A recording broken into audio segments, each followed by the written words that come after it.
Good evening, ladies and gentlemen. Welcome to America's Third Party's post-nuclear era, in which I am standing in front of a massive amount of nuclear radiation that's spilling into the Pacific Ocean from Fukushima. As you know, Fukushima has been continually bubbling 300 tons of radioisotope water into the Pacific Ocean on a daily basis. And yet the thugs at TEPCO, Tokyo Electric Power Company, continue to do nothing to prevent this from happening.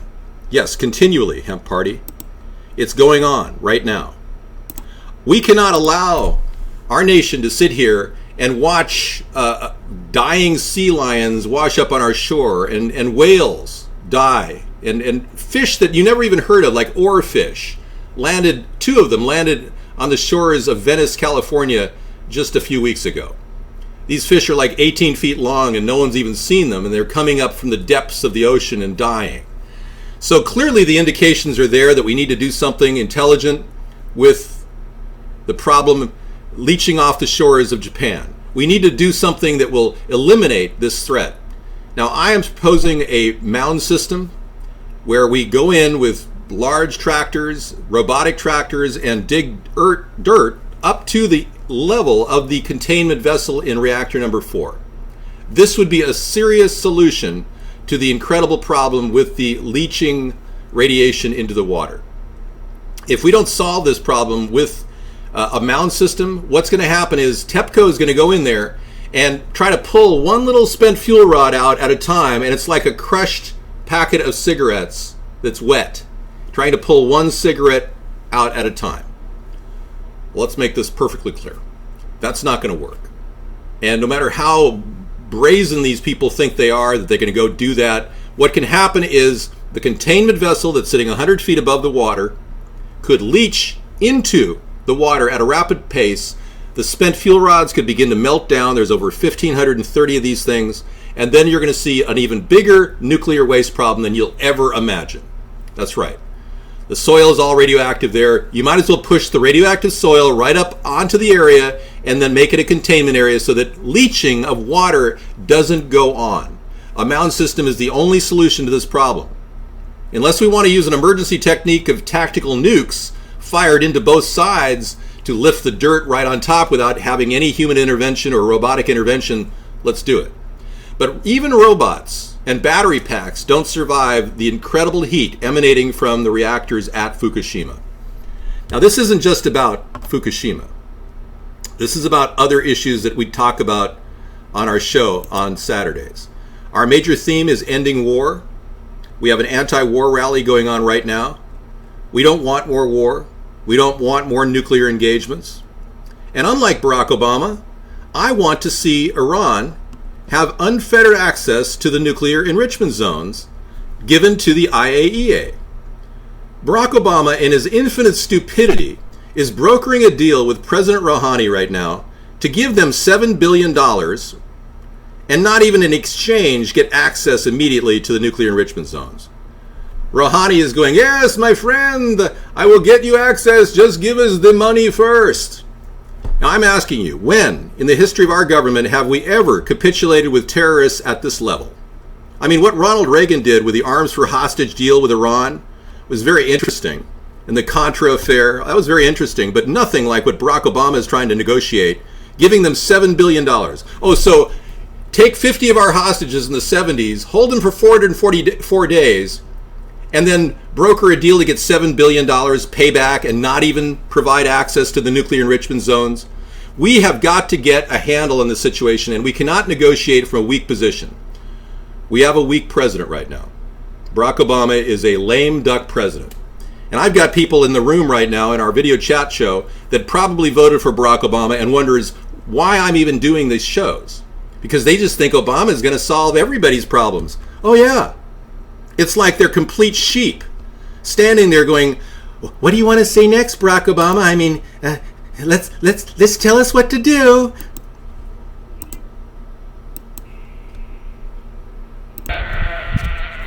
Hey, you want it? Well, clearly we've got problems with the people, the sheeple that voted for Barack Obama. Blow it out your ass. That's not going to happen, frankly.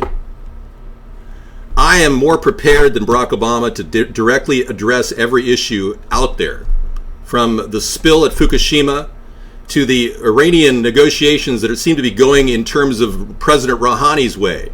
What did Netanyahu say? He's trying to win the world over with smiles. Yes, you can smile your way to conniving a deal that's bad for the international global community, bad for disarmament, bad for nuclear non-proliferation. What the Iranians are trying to do is essentially to get the money and continue secretly with this time period enriching the uranium to create a weapons-ready, deliverable bomb that could be used to threaten Israel. Now, the dynamic that Barack Obama is engaging in is right now destabilizing relations with Saudi Arabia and Israel. Our greatest allies in the region are very upset that Barack Obama is negotiating with President Rouhani on this level.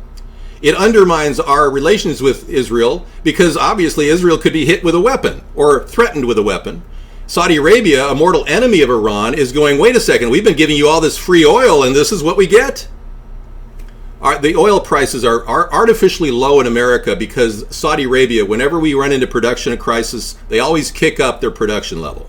This is one of the reasons why you're paying, $3.20 for regular right now for gas, when other countries around the world are paying $8, $9 equivalent US dollars for gas per gallon.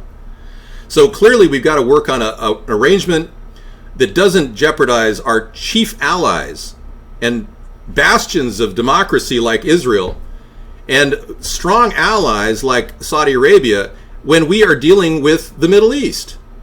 Now, I hate to tell it to all of you people who voted for Barack Obama, but you voted for a guy who is lying to you incessantly about what he was going to do. He clearly has a plan to create a Muslim world. He was raised as a Muslim in a madrasa. For 3 or 4 years, he spent his early childhood there. And in no way has his plan in any way benefited Netanyahu or Israel. His plan will undermine relations in the Middle East. And now I understand that Barack Obama is acting like it was his idea to have the UN come into Syria and deal with the chemical weapons, when in fact it was a plan that was put in place by Russia and Vladimir Putin about a year and a half ago, and the UN. And it's ironic that Barack Obama, who wanted to actually launch a full-scale war against Syria, is now backing off and acting like he's a peacemaker. Well, let's be clear. The only solutions that he's come up with in the White House is whether he's going to drink light beer or dark beer in the coming year. Well, make no mistake about it. I like a light beer and then dark beer, and then I'll take 2 more light beers. I mean, that's about all he can do at this point. He is a lame duck president. We need to move on. We need to start the impeachment process. All right. We talked a little bit about the Fukushima disaster. I've been playing videos from various alerts to all of you that the Fukushima disaster is going down.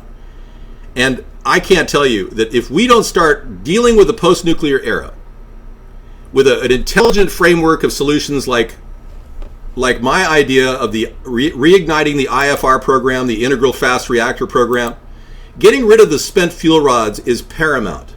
97% of the spent fuel rods all around our nation of 104 nuclear reactors can be reduced simply by developing a fast breeder reactor like the IFR reactor that Clinton basically got rid of. So we need to get back on track with that. And we also need to come up with ideas in which we can begin a strategy toward peace. Now, Ronald Reagan had a very interesting concept. And his concept, I don't know if you remember it, it was the Strategic Defense Initiative. Star Wars for short. You probably don't remember it. A lot of you didn't grow up during Ronald Reagan's time, but I can tell you that Ronald Reagan was probably one of the few presidents in our history that actually supported an idea that could very well be real. What if every nation in the world, even Iran, had the ability to defend their nation from nuclear attack using high-tech Star Wars type technology? Now, I'm not Ronald Reagan. But remember when Ronald Reagan talked about Star Wars? I mean, it was kind of a momentary lapse of boredom. Everyone went, what is this guy talking about?